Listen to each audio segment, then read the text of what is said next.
Редовно информативно издание на К1 телевизија. Пред да започнеме со вестите, да се потсетиме на трите настани кои го одбележаа овој ден. Заврши вториот круг од 6-та поред локални избори. Во Кавадарци Јанчев го победи Китев. Останатите општини ги освои СДСМ. Лозарите од Тиквешијата најавуваат блокада на патиштата доколку оваа недела не се најде решение за нивниот проблем околу исплатата на продаденото грозје. Цените на бензините и на дизел горивата од ноќеска на полнок поскапуваат за половина до 1 денар по литар.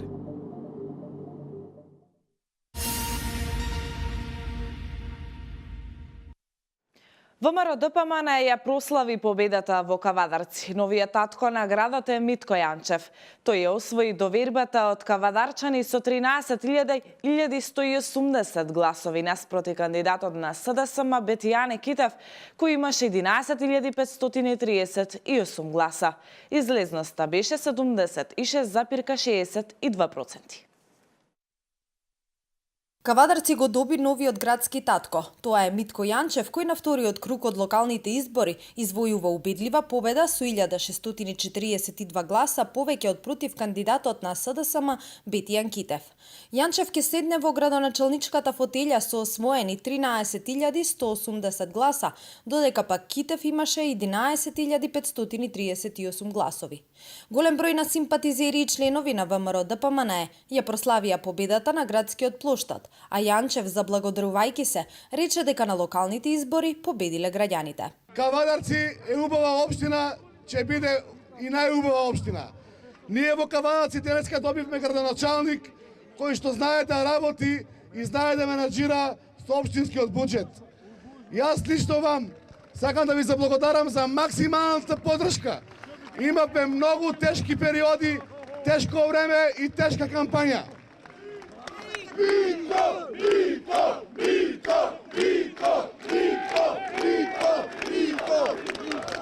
Лично од тука, покрај за благодарувањето на сите граѓани на општина Кавадарци, посебно сакам за благодарам на целиот тим што работеше со мене, на целата партија ВМРО ДПМН, на коалициите, на Гром и на сите оние што не поддржаа во оваа победа.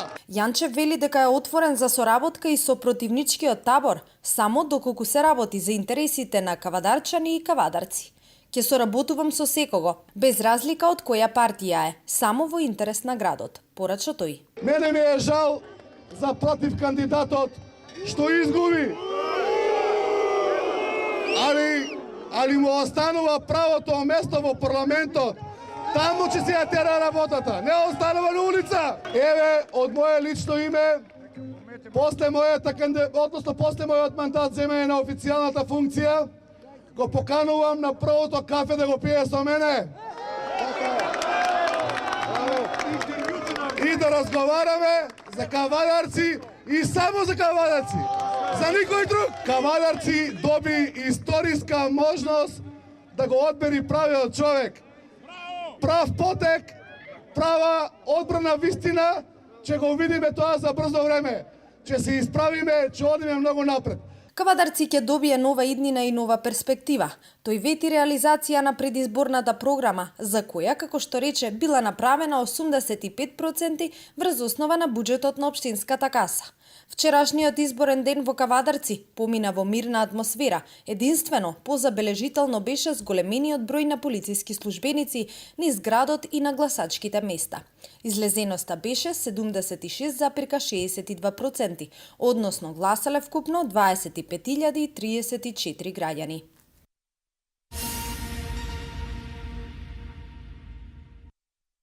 Општините Грацко, Росоман, Чашка и Демиркапија по вториот круг на локалните избори со нови градоначалници.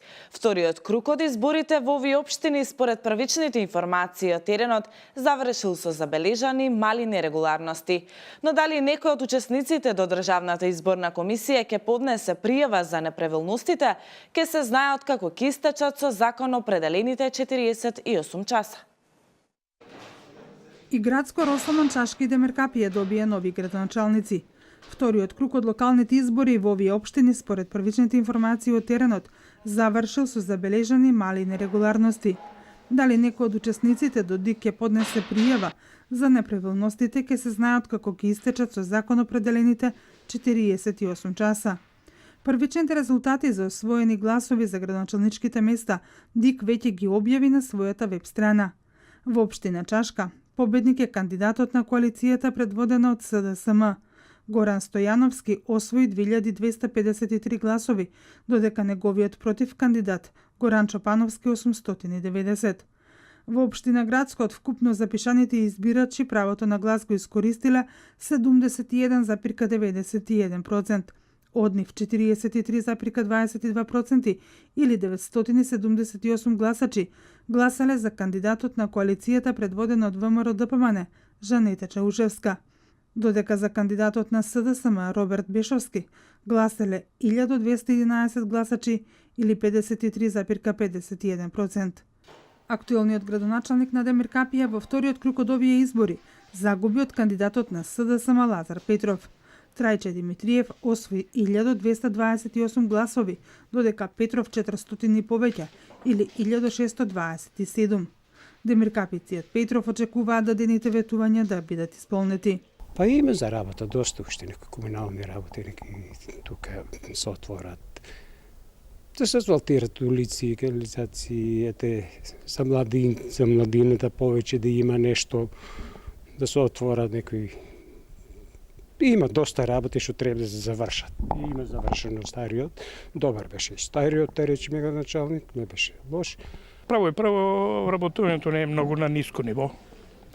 Друго, развој мала е према општината, нема работни места, отворени фабрики, предпријатија, да речем како младите да се вработат, иначе другото Демиркапија место е извонредно. Да се обезбеди вода за пиење по пластични цевки се поставени. Еколошкиот аспект најмногу би ставил акцент заради тоа што Демиркапија е многу убаво место и треба ситствениот дел од природата и треба да ја чуваме природата. За околу 300 гласови во општина Росоман нов градоначалнички мандат не доби актуелниот Стојан Челазов. ДИК на својата страна објави дека во оваа општина од вкупно запишаните гласачи правото на глас го искористиле 82,06%, а од нив 43,27 или 1211 гласале за кандидатот на ВМРО ДПМН и коалицијата Стојан Челазов, додека за кандидатот за градоначалник Бранко Јанев од коалицијата предводена од СДСМ гласале 54,23% или 1518 жители на Росоман со право на глас. Доколку во рокот 48 часа нема приговори, ДИК ќе пристапи кон доделување на уверенијата за градоначалник на општините Грацко, Росоман, Чашка и Демиркапија. Со тоа ќе се заокружат шестите поред локални избори во Република Македонија.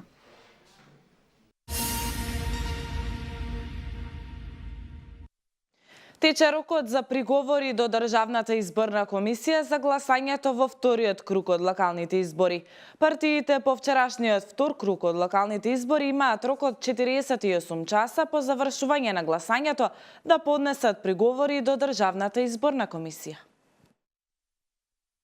Во рок од 48 часа од гласањето, партиите по вчерашниот втор круг од локалните избори можат да поднесат приговори до Државната изборна комисија, која е должна во рок од 48 часа по приемот на приговорот да донесе одлука.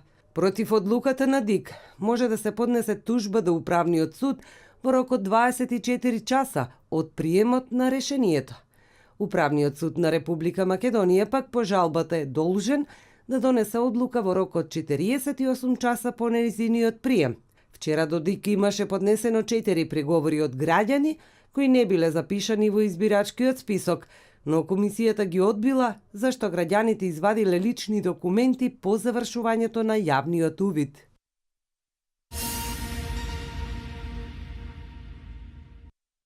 Советот на општина Велес ќе одржи втората седница во петок на 3 ноември.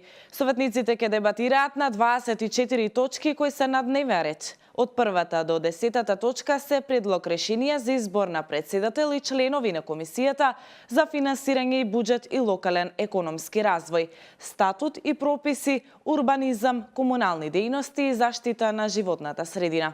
Повеќе на оваа тема од прилогот што следува.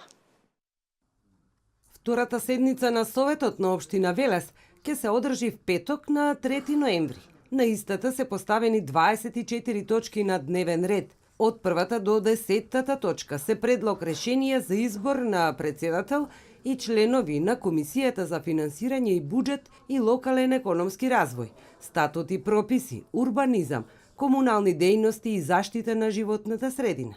На комисијата за општествени дејности, за еднакви можности помеѓу жените и мажите, спорт и млади, заштита на правата на децата, за изготвување на програмата за работа на Советот на општина Велес, за определување на имиња на улици, плоштади и други инфраструктурни објекти, како и предлог решение за определување представници од членовите на Советот на општина Велес во постапката за склучување бракови.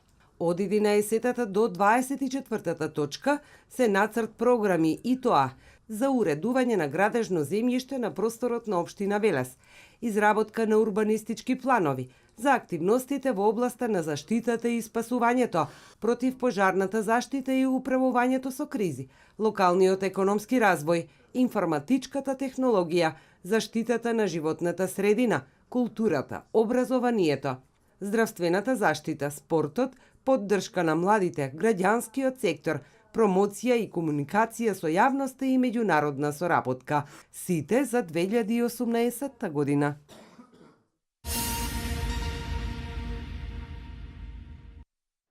Лозарите од Тиквешијата најавуваат блокада на патиштата доколку оваа недела не се најде решение за нивниот проблем околу исплатата на продаденото грозје од винарската визба по Вардарие. Лозарите од Тиквешијата бараат пари од винарската визба по Вардарие. Велат произведеното грозје во 2015 и 2016 година го предадовме тука, винарницата го преработи, а нас пари не исплати. Пред камерата на К1 телевизија раскажуваат дека 20 на дена протестираат пред Повардарие, но надележните остануваат глуви. Се жалат и дека институциите на власт кои што требало да ги заштитат, никаде ги немало. Немало никаков абери од министерот за земјоделство Љупчо Николовски. За 2015 година нема динар земја, а имам земја 7.000 евра, плюс 2016 година. Значи вкупно околу 10 евра пари ми должи Повардарие подобот. Значи, динар до сега не сум дел. И затоа тоа блокираме секојдневно, вкупно ќе 20 дена сме тука. Веќе има... Понижени сме. Да, значи едино што биде кај градоначалник што прими, тоа е едино. Чекаме одговор да владата, да има подршка, да дојат, да не посети министр за земјоделие, министр за правда, па макар и да дојде и финансија, полиција, да употреса подмот, да видите кај се пат 2015 година на лозарите. Значи, гроје продадено, вино нема, пари нема. Ние, лозарите, од Тиквешијата, 20 дена штрајкуваме пред вратите на винарска визба по Вардарие. Не ни е исплатено грозјето за 2015-2016 година. Никој нема да се јави и да каже докаде е работата. Воедно имавме средба со градоначалникот на општина Неготинот. Освен со него, со никој друг немаме средба за исплатата на грозјето. Лозарите денеска оствариле средба со градоначалникот на општина Неготино. Велат дека Делков побарале да им помогне во решавањето на нивниот проблем. На страната на лозарите сумрече Делков во телефонскиот разговор, кој што го имаше со К1 телевизија. Во писмениот одговор на новинарско прашање, градоначалникот напиша: Пред некој ден бевме на посета на лозарите пред винарската визба по Вардарие, заедно со советникот за земјоделие на премиерот Зоран Заев, господја Ленче Николовски. Министерот за земјоделство, шумарство и водостопанство, господин Љупче Николовски, оствари серија средби со структурите на Повардарие и постојано се прават напори да се врши исплата на парите за откупеното грозје. Досега се исплатени средства од околу 2,3 милиони евра и се настојува да останатиот дел од неисплатените средства, во што е можно пократок рок, да легнат на сметка на лозарите. Инаку лозарите најавуваат дека доколку неделава не се најде решение за нивниот проблем и не започне исплатата на паричните средства, тие во Неготинско ќе ги блокирале патиштата.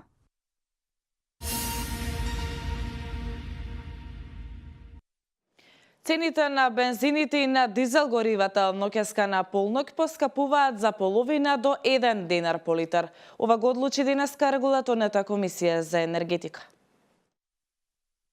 Од ноќеска на полноќ поскапуваат цените на горивата, објави регулаторната комисија за енергетика. Цените на Евро Супер БС 95, Евро дизелот и екстра лесното масло за домакинство се зголемуваат за 1 денар, а за половина денар поскапува бензинот од 98 октани. Повисока цена ќе има и мазутот. Горивата поскапуваат од полноќ. Од регулаторната комисија за енергетика велат дека поскапела цената на суровата нафта на светските берзи, а курсот на доларот во однос на денарот бил понизок.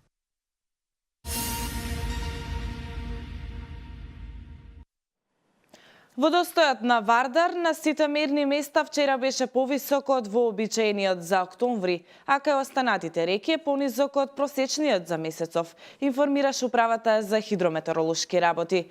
Според податоците на УХМР, водостојот на Вардар кај Јагуновце е 90 сантиметри, а просекот за октомври е 50. Кај Скопје вчерашниот водостој на реката е 36, додека вообичаениот е 33 сантиметри. Зголемен водостој од 16 сантиметри, Вардар има и на мерното место во Велес, а кај Демир Капија е повисок за 6 сантиметри од вообичаениот за октомври. Вестите од Македонија во продолжение. Председателот на Република Македонија Ѓорѓе Иванов од денеска престојува во работна посета на Обединетото кралство, на Велика Британија и Северна Ирска.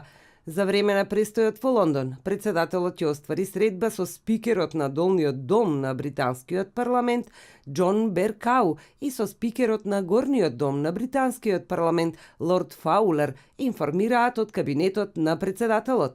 Во рамки на работната посета, председателот Иванов ќе одржи предавање на Оксфордската унија и ќе оствари средба со председателот на Универзитетот Оксфорд Лорд Крис Патен. Македонскиот председател ќе има обраќање во Кралскиот институт за меѓународни односи Чатам Хаус на тема Македонија, миграциите и безбедноста, научени лекции, се наведува во соопштението од кабинетот на Иванов. Тој ќе оствари средби со представници на македонската дијаспора во Велика Британија.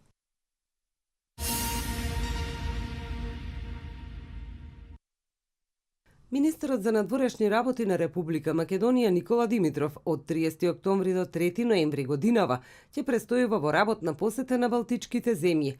Регионалната турнеја ќе започне во Република Естонија, актуелниот председавач со Советот на Европската Унија ќе продолжи во Република Латвија, а ќе заврши со работна посета на Република Литванија, информира МНР. Министерот Димитров ќе се осврне и на најновите надворешно-политички активности за земјата во контекст на продлабочување на регионалната соработка и градењето добрососедски односи за изнаоѓање одговор на актуелните глобални безбедносни предизвици и регионалната економска соработка. Се очекува на средбите да бидат разменети мислења и идеи околу понатамошното интензивирање на политичкиот диалог и унапредување на билатералните односи преку соработка во областа од заемен интерес.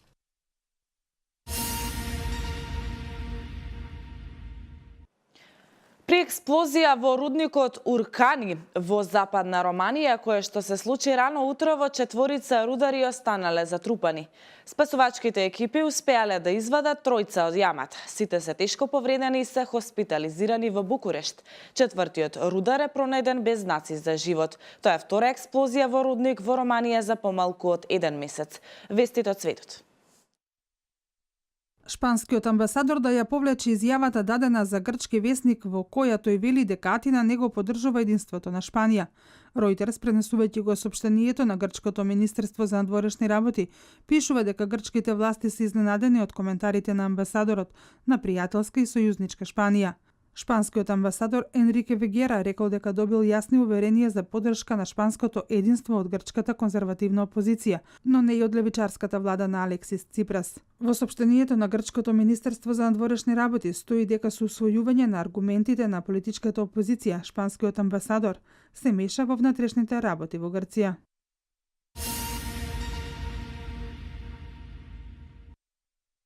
Каталонија ги подгрева сепаратистичките амбиции на дел од хрватите во Босна и Херцеговина. Испишаната порака плоштад на Република Каталонија, кој 8 на викендов на кружен дек во центарот на Мостар, е последниот инцидент кој се поврзува со амбициите на некои кругови меѓу босанските хрвати за отцепување од Босна и Херцеговина. За сега непознати се лицата кои што ја поставиле таблата која набрзо била извадена, пишува мостарскиот портал Блесак Инфо. Предходно во западниот дел на Мостар се појавил транспарент за поддршка на независноста на Каталонија со порака дека хрватите во Босна и Херцеговина се следните кои ќе тргнат по патот на независноста.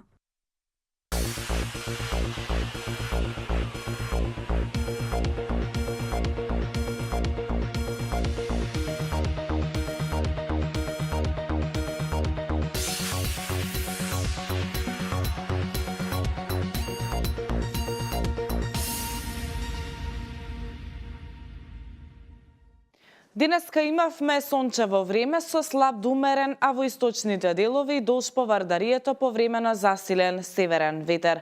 Температурата се движеше од 8 до 17 степени. Од утре времето ќе биде претежно сончево и студено со ниски утрински температури, кои на повеќе места ќе се спуштат под нулата. Кон крајот на неделата ќе има благо затоплување. Со кратките метеоинформации го завршуваме дневникот. Останете понатаму со програмата на К1. Пријатно!